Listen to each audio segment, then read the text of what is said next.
Hello, happy Friday, everyone. Welcome.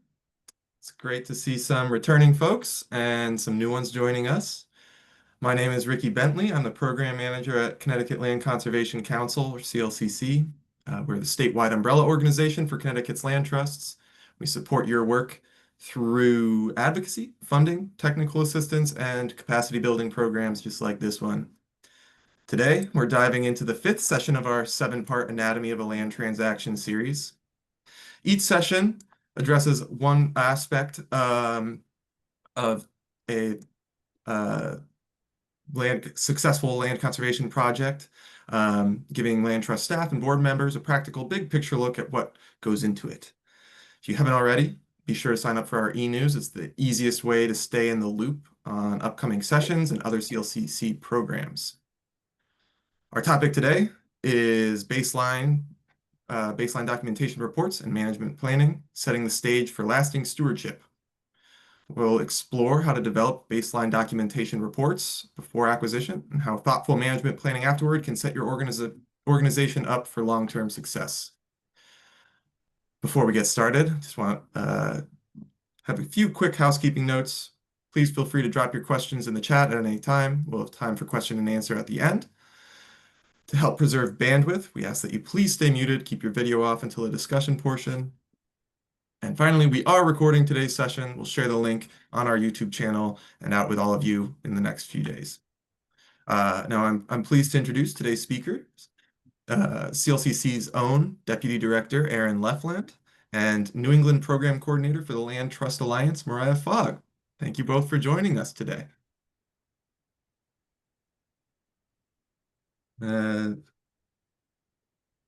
We will start us off. Here's a quick roadmap for today's session. We'll begin with a brief overview of Land Trust Alliance relevant standards and practices and how they connect to long-term stewardship planning, really setting the stage for why these elements matter. Then we'll dive into the heart of today's topic, baseline documentation reports and management plans, what they are, what they should include, and why they are essential to a strong conservation foundation. And finally, we'll wrap up looking at property monitoring and inspection, why we do it, and some practical strategies for making this process efficient, consistent, and effective.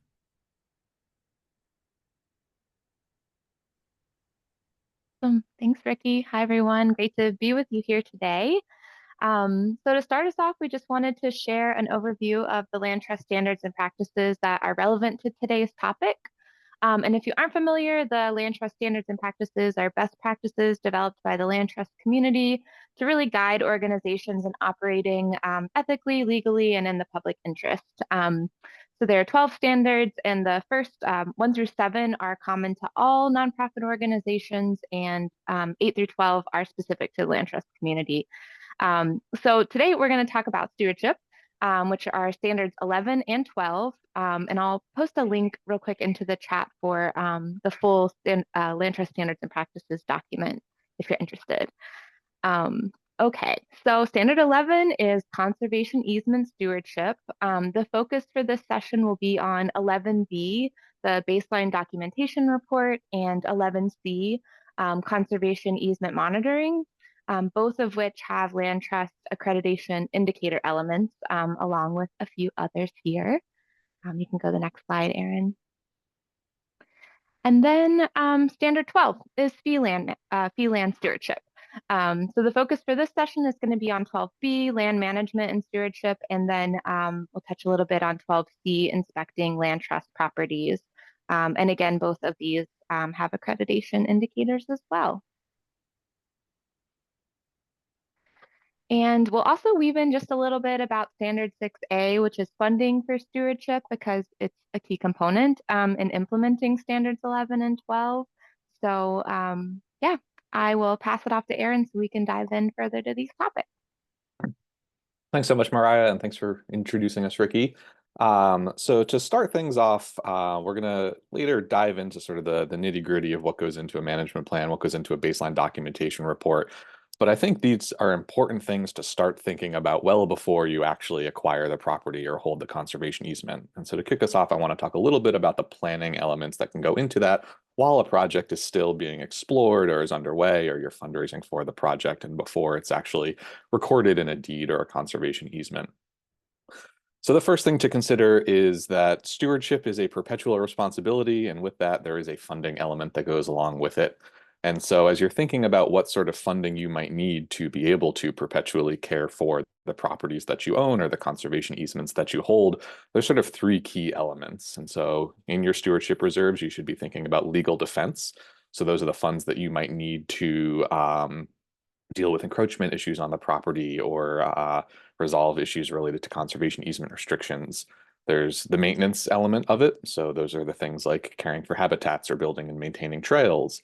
And then lastly, there's the monitoring element of it. So as an accreditation requirement, land trusts are expected to inspect their easements and properties at least once a year and document that inspection. And of course, that comes with the need to actually travel to sites, pay staff if you're a staff land trust to do those inspections, have a record keeping system, et cetera.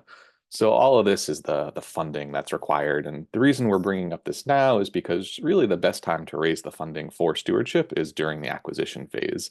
It's very common practice for land trusts to not only raise the money needed for the purchase price of a property or a conservation easement, but also some additional extra that they can use to start building a reserve for that property.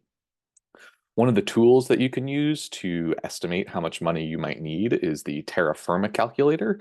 For those that aren't familiar with Terra Firma, it is a pooled insurance program, which is sort of a subsidiary of the Land Trust Alliance. On their website, they have this handy calculator, the output of which is what you're seeing on the right side of the screen here. It takes into account the location of your land trust, the number of parcels and easements that you have, whether past claims have been filed, making you perhaps more likely to have future claims filed, so on and so forth. And it churns out sort of an amount that you need to have in reserves to cover any legal defense of those properties. And then, as we mentioned earlier, you may need additional reserves if you're doing more active forms of management on your property. So we all know trails take maintenance. And so if you have a trail system on your property, that property is going to require a bit more funding in the reserves than one that you're perhaps just leaving alone and not encouraging the public to visit. Another thing that we're thinking about in terms of the pre-acquisition stage is making sure that when we're drafting conservation language, that it's enforceable. The bit on the bottom here, conservation success depends not just on what's protected, but how clearly it's written. It's really important that when you're drafting easements, you're drafting them solidly with the help of an attorney who understands conservation easements, and the same goes for deed restrictions. And then those restrictions should be observable, documentable, and enforceable over time. And so what I've done here in the bullets is kind of created some examples of what I would consider things that are easy to enforce. So something like no new structures should be built on the property. That's pretty black and white. Either a structure is there or it's not. A little bit of a gray area might be not applying herbicides except for the control of invasive species using spot treatment methods. While that sentence perhaps isn't particularly ambiguous, the ability to monitor that and enforce it is. And so unless you're out there every day looking for somebody applying herbicide, it can be tricky to determine if that's being violated in the terms of a conservation easement. And so thinking about how the language is drafted to be able to enforce terms like that is really important. And then the bottom one is what I would consider to be pretty ambiguous language, maintaining native plant communities in their current condition and composition. Things change ecologically over time. That's just a given. And so to be able to say that something's in its native state or a current condition, the expectation to be able to carry that forward is a little ambiguous and doesn't really help in terms of documenting the conservation values of the property today. So definitely as you're drafting conservation language, think about the enforceability of it. Think about how you can document and observe the restrictions that you're putting in your conservation language. And again, use a qualified attorney to help draft these things. I am not one of those.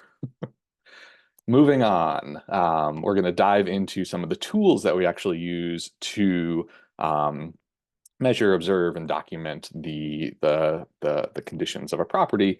And the first one we're going to talk about is baseline documentation reports. And these are specific to conservation easements. And a baseline documentation report is exactly what it sounds like. It is a report that documents the condition of the property as a baseline when the conservation easement was drafted.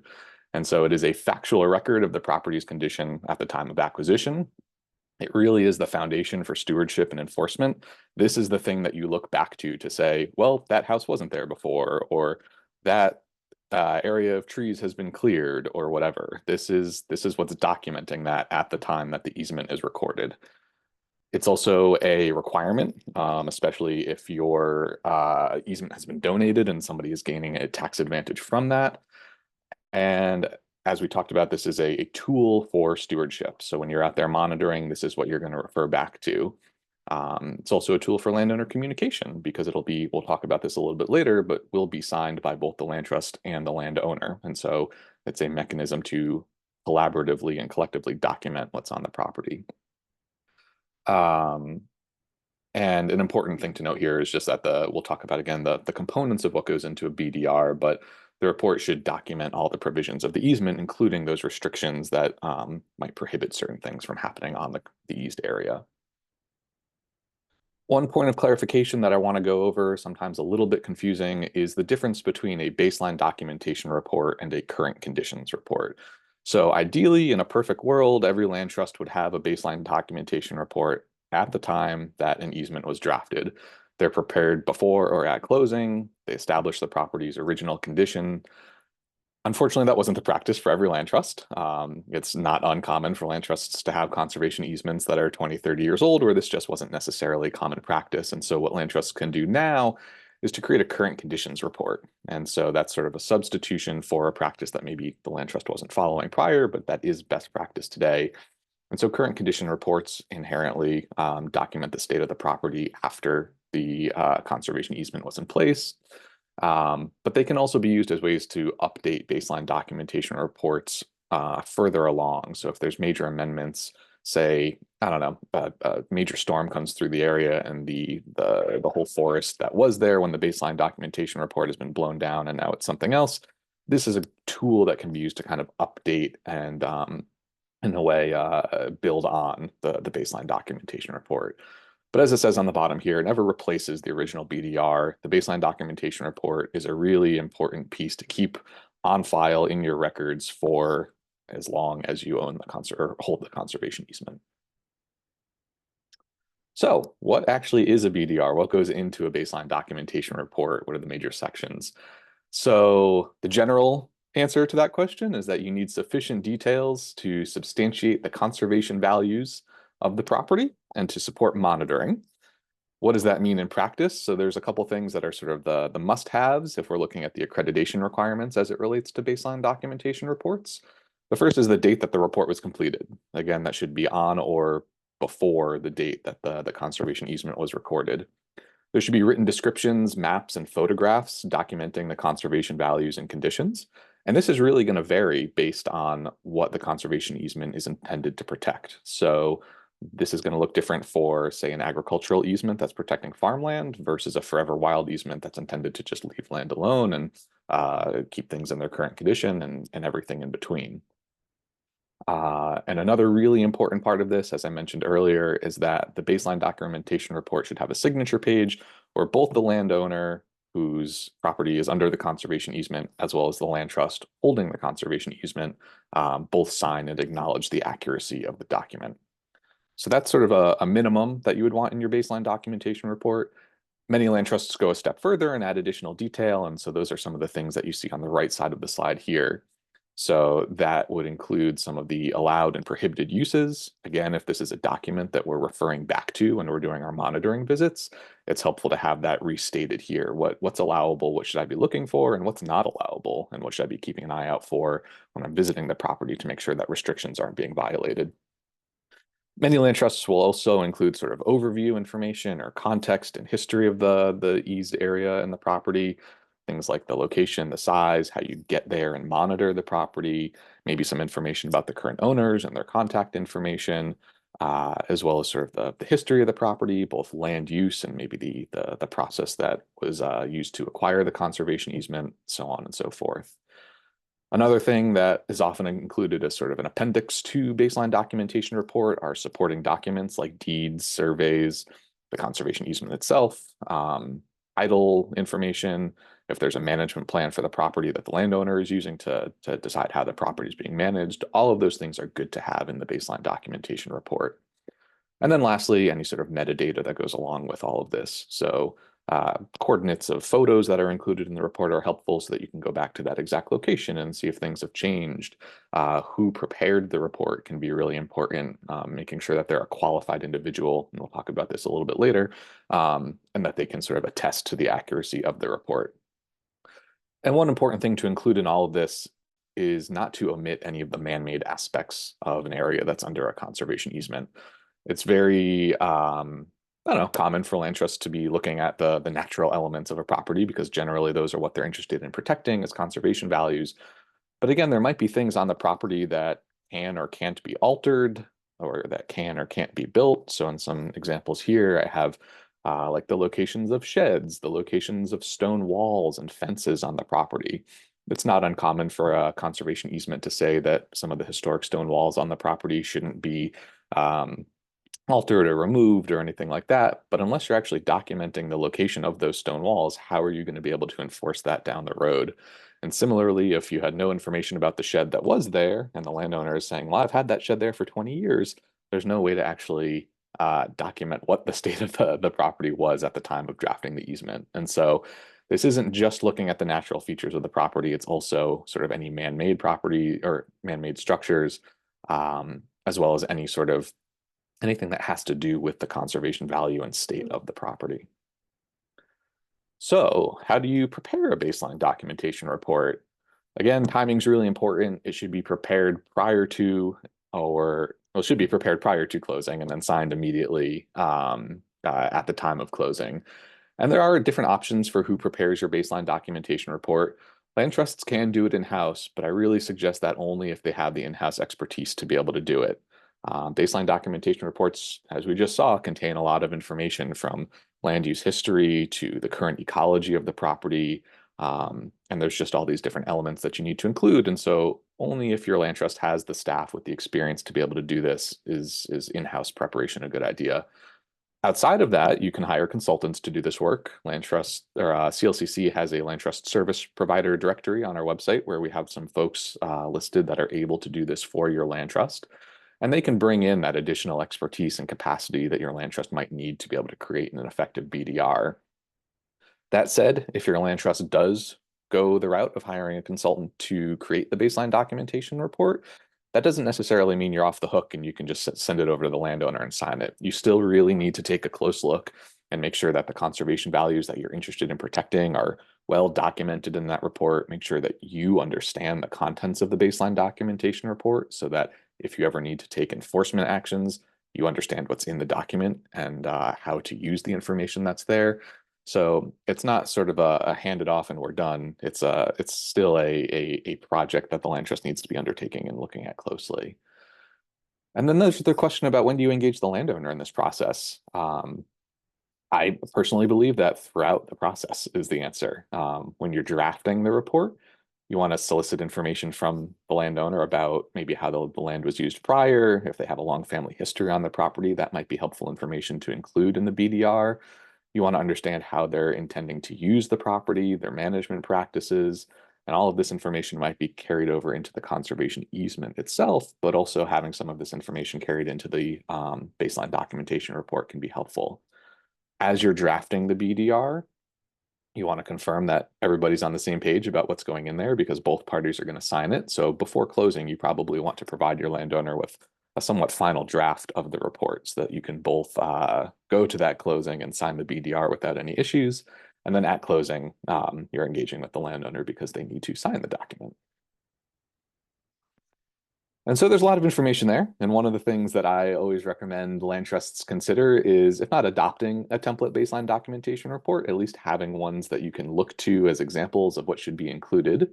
Templates, I think, are very good because they ensure consistency, not just from easement to easement, but also as you have staffing changes or board changes, just making sure that everybody's following the same guidelines when drafting these documents. Again, that template can be helpful too if you're working with different consultants to create your baseline documentation report. They might have their templates that they use, but if you have an organizational one, it ensures that different consultants are still putting all the same information in the same way into these documents. Templates are also great at streamlining training. This is a little bit of quality control that we just talked about. It's also a really helpful tool when you're preparing for or renewing your accreditation, being able to say this is the template we use, and all of the baseline documentation reports we're creating are going to meet the accreditation requirements. Both the Land Trust Alliance and CLCC have a number of resources around this where you can download sample baseline documentation reports or templates. There's a link that'll be in the slides when we send this out, but this is just one example from, I believe this was the New England Forestry Foundation. They had a example management plan on the Land Trust Alliance's resource library. And this just kind of shows the table of contents. So they have, we talked about whoever's authoring the report and their qualifications. They have that information at the start. They then go into a property description and conservation values. And in that section, they're listing each thing. They're saying this is important habitat for amphibians, and then they talk about the wetland on the property that's actually supporting that amphibian population, and so on and so forth. They get into the detail of what are the specific values that we're trying to protect with this easement, and how is the property in its state at the time of recording the easement supporting those conservation values. This the next section is maps, and I would encourage land trusts to include many different types of maps in this. So you might have an aerial image map, you might have a parcel map showing some of the neighbors, you might have a soils map and a hydrology map. These are all important things that, again, document the property in different ways so that if changes happen, you can go back and see what the state was at the time that this document was drafted. The next section, again, common to many, is photographs. And with that, they have a photo log, which is kind of listing not only the photographs, but where they were taken, the date they were taken, so that there's a seasonality element to it, who took the photo. And some of these can get very detailed, like what type of camera was used. That's not necessary in all situations, but again, more detail is not always a bad thing. Yeah, they get into the sort of chain of custody in terms of the digital photographs, and that ensures that no photographs were altered before they were put into the report. There's a declaration of accuracy, both for the preparer, but also then the landowner signing off on it.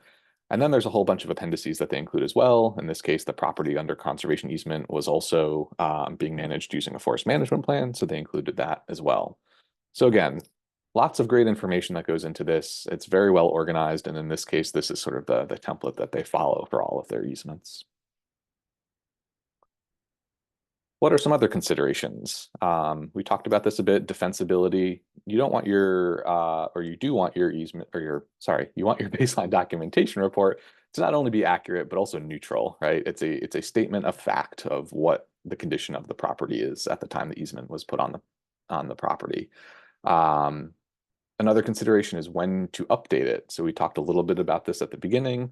When there's a significant event like a major storm that might impact the overall landscape of the property, that might be a time to take a look at the BDR and perhaps create a current conditions report to supplement it. Also, if the easement is amended, that's another time where you might need to update these documents as well. Another important consideration is how this is stored. So this could eventually become a legal document if you ever need to have a lawsuit and enforce the terms of the easement. And so not only is it important to have the document signed and stored in sort of proper business records, you probably want to maintain backups of this. You probably want digital copies of it. I believe the Land Trust Alliance or the accreditation requirements is to have them in 2 separate locations. That can be a fireproof file cabinet at your office and then cloud-based. Think about having redundancy in your records. And we talked about the use, right? This document should be something that you refer to as you go on and do your annual inspections or monitoring of the easement. And we'll talk a little bit about that later when Mariah talks about annual monitoring of easements. And again, kind of final note here, when you're drafting your easement, consider if and how the restrictions are enforceable and how they can be documented in the baseline documentation report. It's tempting to put all these extra restrictions in an easement, but unless you have a way to actually document and enforce them, it becomes challenging to be able to actually enforce those restrictions if there's any ambiguity there. So that's all for baseline documentation reports. We're now going to move over to management plans, which are a like document, but used for lands that land trusts own in fee. And so some of this is going to be similar, so I'll kind of move through it quickly. But again, purpose of a management plan, this is once a land trust owns property, a management plan ensures that they have a plan to manage the property in a way that the conservation goals and objectives of the organization are realized. And so this can be a very helpful document in sort of laying the framework for how stewardship is going to be done. It can be helpful with risk management. It can be helpful in helping an organization determine how much funding they're going to apply to different projects at different properties throughout the year. And so similar to what we talked about with baseline documentation reports, it's really important to start thinking about this before closing, right? So I know there's a lot of work that goes into closing on a property. You're probably raising funds, you're doing all the due diligence and getting surveys and checking title and all of the other good stuff that we've talked about in this webinar thus far. But this is also the time to start thinking about what you're going to do with the property once you own it. And so start that conversation with your stewardship team or with your stewardship committee before the property is acquired to get their input on what might need to be done at the property, or what are some of the ongoing maintenance requirements of the property. How is it going to be inspected annually? Is it accessible in a way that makes it inspectable during the year, or are there wetlands that are going to need to be crossed with a boat to be able to really check all the property boundaries? These are all important considerations at or before the time of acquisition, even though the management doesn't begin until after acquisition. If you're an accredited land trust and if you're following best practices for the standards and practices, management plans are required to be completed within 1 year of closing on the property. And again, this can be a strategic way for an organization to help balance the different conservation values or conservation goals of the property. So this is your place to document how you're going to balance public access with the sensitive habitat that's on the site, with the organization's capacity and with safety and so on and so forth. This really is the place to lay that out. So similar to our BDR conversation, what goes into a management plan? If you're accredited, the bullets on the left are what you need. You need the date of the completion of the management plan. You need to identify the conservation values of the property. Those might be cultural, natural, there might be community values, whatever it might be. Those do need to be explicitly stated in your management plan, because that then lays the foundation for how you will manage that property going forward.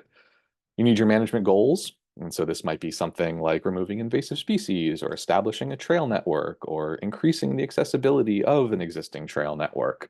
And those are sort of the activities then that you're using to achieve those management goals. And this is in quotes because it's directly from the standards and practices. You need sufficient detail to effectively manage the property. And that's deliberately vague because some properties don't require a ton of management and you don't need a ton of information here. Some properties that are larger and have trail systems and, I don't know, sensitive habitats, things like that, you might include a lot more information here. In general, this is going to include things like maps of the property. Again, different kinds of maps ranging from aerial imagery to topography to a trail map, whatever it might be, as well as any notes about the restricted use of the property. So you might have accepted a property that the landowner said needs to be maintained as forever wild, and that then really restricts what you can do on the property and what your management goals and objectives will be. So again, this is just tying everything together. Other things that land trusts might want to include in their management plans include, again, some property overview, context, history. Perhaps the story of the property's acquisition is interesting and relevant to how the property will be managed. Public access plan. So again, thinking about trails and parking areas and things like that. One thing that I really do encourage land trusts to think about is assigning dollar values to their the activities that they're putting in their management plans for budgeting purposes. that can be a really helpful way in your budgeting process to say, all right, in 2026, let's take a look at our management plans for all of our properties and see which discrete goals and activities we laid out, and use that as a mechanism to inform your stewardship budget for the year. Similarly, inspections are going to need to be done, so there's going to be some staffing needs there as well if you are a staffed land trust. And that all kind of goes into, next bullet point, resource inventory prescriptions. So if you're taking a more active approach, perhaps managing your forests, the management plan can be a good place to include things like descriptions of the different stands on the properties, what treatments or prescriptions you're going to be taking on different stands during the year. And that last bullet kind of ties into this note on the bottom. The requirements that the Land Trust Alliance sets forth for management plans are different from what is traditionally included in a forest management plan. And so land trusts may end up, if they're doing some more active forms of forest management, may end up with both a management plan and a forest management plan. Or they might write something called a forest stewardship plan, which tends to incorporate both elements of this really well. But depending on the forester you're working with, they might not include some of the things that a sort of a management plan that meets accreditation requirements would traditionally include, and vice versa. If you're writing a management plan for your accreditation requirement after you acquire the property, you might not include the same detail about forest stands and how you're going to manage them in that document as well. So there's a Venn diagram, and you can tailor the document to meet the needs of the property, just making sure that you're still meeting the requirements that both of these documents have set forth to be able to use them appropriately. Similarly to BDRs, how do you prepare a management plan, right? So the difference here is that it does not have to start before the property is acquired, although I do encourage some of those early conversations to be happening as the acquisition is occurring. But the requirement is that this be completed within a year of closing. Similar to BDRs, this can be done in-house, but again, only if the land trust really has the expertise to be able to do that and assess the conservation values of the property. You can bring in consultants at this point to bring in some additional technical knowledge. And one thing I've often seen land trusts do is use a hybrid approach here, where they'll have the consultant do some of the more technical work, perhaps looking at the hydrology of the property and the stands on the property. And then they, having gone through the acquisition and knowing the landowner and perhaps knowing a bit more of the land use history, work in sort of a collaborative way to bring in that technical expertise combined with their sort of institutional on the ground expertise and create a cohesive document. Some things to consider in your management plan. Again, we talked about this a bit, but is public access, where's parking going to go, where are trails going to go, et cetera. How you're going to manage the habitat on the property. Are you mowing your meadows annually? If so, when? If you're doing forestry work, which stands are you doing that in, on what timeline, and for what conservation goals? If you're treating invasive species, chances are you're probably not going to try to do the entire property all at once, although good for you if you can. You might take it stand by stand. And so having a written plan for, all right, we're going to focus on the southeast corner this year, then we're going to move up to the northeast corner while we maintain the southeast corner, and so on and so forth. And then also considering what infrastructure you need. And again, this ties into the budgeting element that I talked about before. So if a bridge needs to be installed or replaced, when is that going to happen, on what timeline, and how much is it going to cost? All really helpful information for thinking about how the property will be managed and what resources your organization can realistically allocate to that property's management. So with that, I'm going to turn it over to Mariah to talk about inspections and monitoring. Thanks, Aaron. Yeah, so this is an important aspect of the post-acquisition stewardship responsibility of the land trust. So we'll dive in a little bit about the why here. So we've discussed the why a little bit, but just to reiterate, land trusts have a legal and ethical obligation to monitor these properties. So whether by easement or fee, the conservation values are protected in perpetuity. With easements, you're charged with ensuring the landowner's compliance with the agreement that you both signed. And for fee lands, it's about making sure your stewardship and management activities stay true to those goals that Aaron just laid out so beautifully. They can be diverse, but yeah, there's there's a lot to think about related to fee-owned lands as well, but still important to make sure you're monitoring. Next slide, please. Okay, so with annual monitoring, standards 11 and 12 both address this pretty early on. They're written a little bit differently for easements versus fee-owned land, but the main components are pretty similar. So in both cases, properties should be monitored at least once per year. And it's important to document those visits and follow up on any issues that come up. Um, Having a clear policy or procedure for these processes can really support consistency, kind of like with the templates Aaron was just talking about. It can also kind of support ease in the monitoring efforts for everyone involved. And I'll be sharing some template examples shortly that can be adapted to your land trust needs. The goal being to really find a format that makes monitoring clear and consistent and easy to manage for everyone. So when it comes to the monitoring process, there are a few steps to think about. First, you want to make sure you're reviewing those documents that you just heard all about.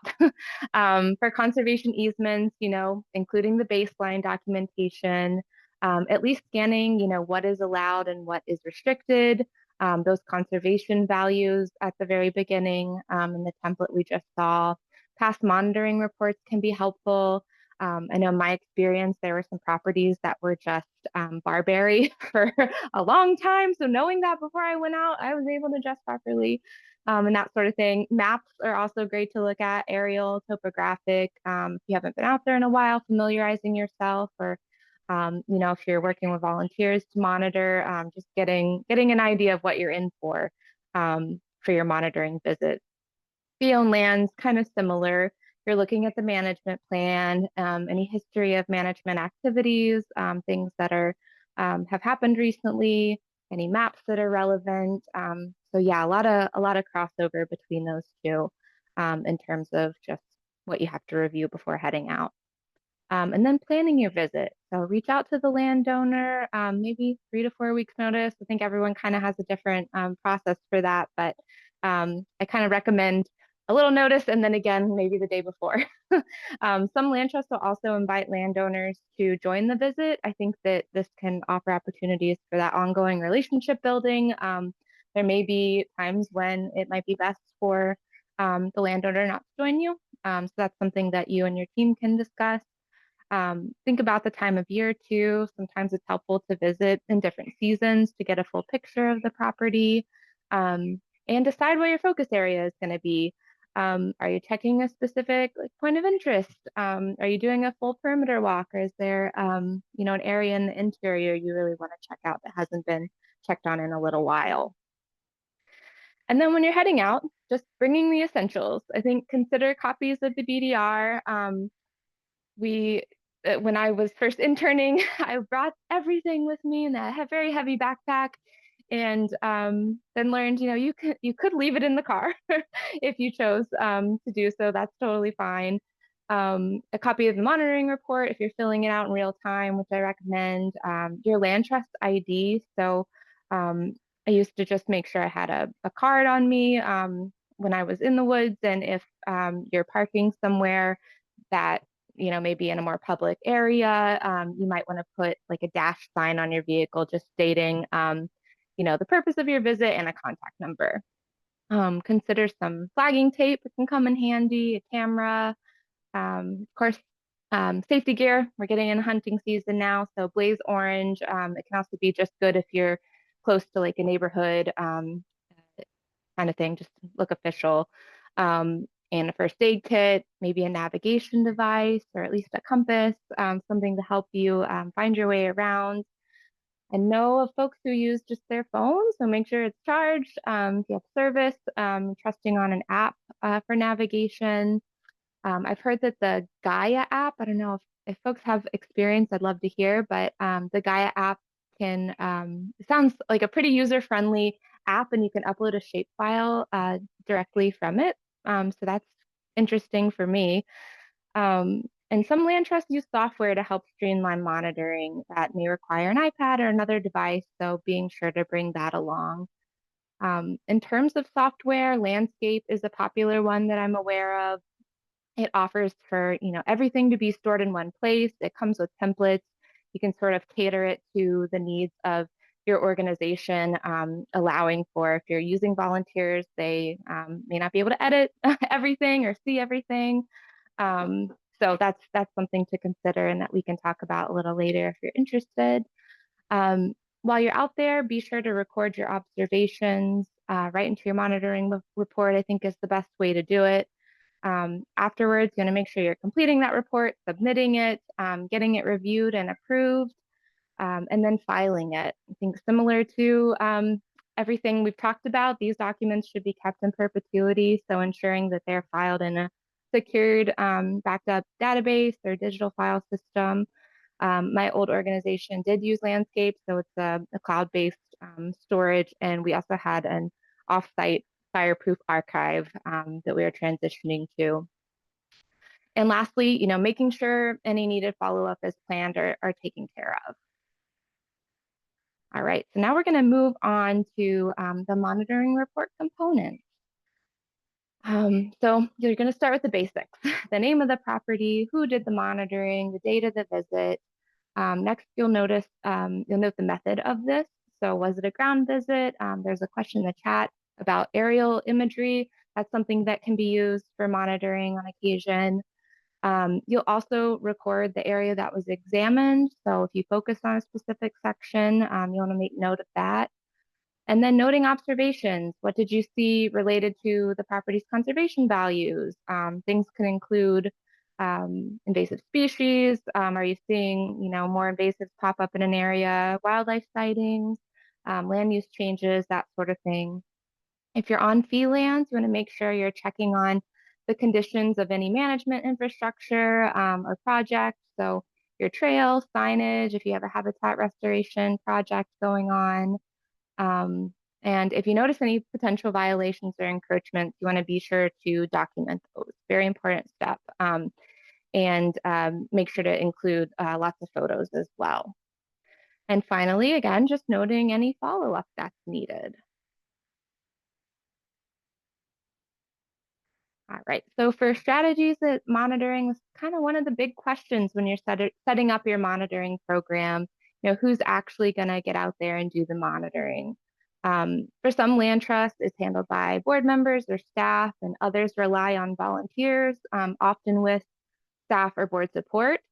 So if you are involving volunteers, it's really important to provide some training. I know some land trusts will offer an annual training for new volunteers to help them get comfortable with the process. I've also heard a great strategy is to sort of pair new volunteers with experienced ones, maybe for the first couple of times, so they learn, in the field how to do things. I'm a person who learns by doing, so I imagine there are a lot of folks out there like me, and this can help just build confidence over time and familiarity with all the details. And no matter who's doing the monitoring, it can be really helpful to have a guide or a handbook to outline the process just as a reminder. So we'll dive into that a little bit more. On the Land Trust Alliance Resource Center, there's the Southeast Land Trust of New Hampshire example of a volunteer easement monitoring training program. I really liked this because I come from volunteer background, volunteer training background, but their curriculum just covers it all. It's pretty in-depth. It covers the why behind monitoring. So really making sure volunteers understand those legal and ethical responsibilities that the land trust has, not to scare them away, but to just let them know how important the work that they're doing is for this perpetuity in conservation. And it also outlines clear roles and expectations. So, for example, they're indicating here that volunteers should not interpret the easement for landowners. They should not communicate a violation or attempt any enforcement action. I think it's helpful to have these outlined, and it can also help with volunteer recruitment. To let them know that they're not going to be put into an uncomfortable position like this, that they're really out there to just document and come back, and other things can be taken care of and support them in that way. Again, I've had a lot of experience working with volunteers and just building this foundation of understanding and clarity from the get-go can really go a long way in terms of volunteer retention and just ease for everyone. Okay, so the handbook also walks through their conservation easement monitoring procedure step by step. So again, it's something folks can return to as they're learning. I'm really interested to hear from all of you during the discussion about kind of what's worked well for you and your land trust approach for monitoring. So excited to talk through that a little bit. But yeah, this looks a little overwhelming, but I can only imagine when you're in the moment and going step by step that is pretty helpful for someone who's new to this. And then the next example we have is the Conservation Easement Annual Monitoring Forum. So this is from the Columbia Land Conservancy in the Hudson Valley of New York. It is a practical and easy to use format, in my opinion, with the basic questions that we talked about boxed out at the top. Then it walks you through the whole process with a section for the pre-visit, noting any changes since the last visit, any known changes since the last visit. A section for during the visit with prompts that are open-ended, but also there's some pre-populated answers just to help add some consistency, but also just to kind of give you some support while you're out there, especially if it's a volunteer. And there's a post-site visit section questioning, any issues that may have come up, and then an area where you can sort of begin to think about the next step for planning for your next visit. And then the last example I'll share is a fee land monitoring template. This is from CLCC's resource page, which has a lot of good stuff if you're not familiar. It's a nice, just simple 2-page form. Most of the questions are yes or no, covering kind of the major focus areas you'd want to check during a monitoring visit. Were there any threats to the conservation resources, invasives, habitat destruction, erosion, that sort of thing? Did you have a major, weather event that has happened? Any problems with the public amenities? So again, the trails, the signs, that sort of thing. And yeah, I like how simple it is and do feel like it's something, even if you have those major components we talked about, something you can adapt to your organization's needs and workflow.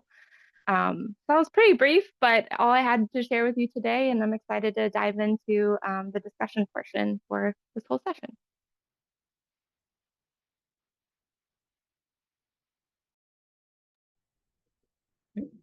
Thank you, Aaron and Mariah.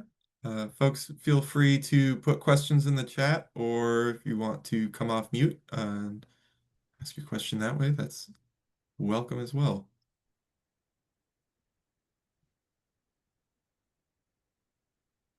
Shag group.